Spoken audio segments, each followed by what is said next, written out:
Mahigit sa 200 mag-aaral sa elementarya mula sa Villa Concepcion Elementary School sa Anupul, Bamban, Tarlac ang nabiyayaan ng mga school supplies mula sa mga miyembro ng CIDG RFU3 Regional Advisory Council katuwang ang Atlas BPO sa pangunguna ng presidente at CEO nito na si Aldrin Tal Placido.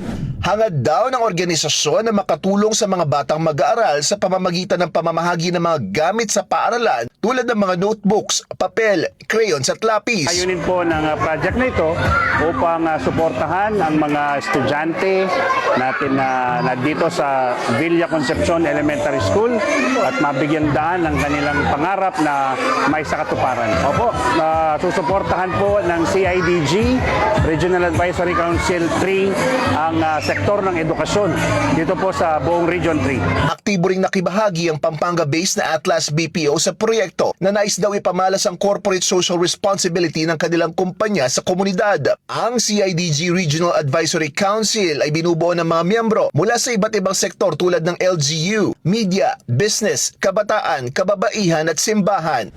Para sa One Balita Central Luzon, ako si Jim Hipolito, laging on call sa balita.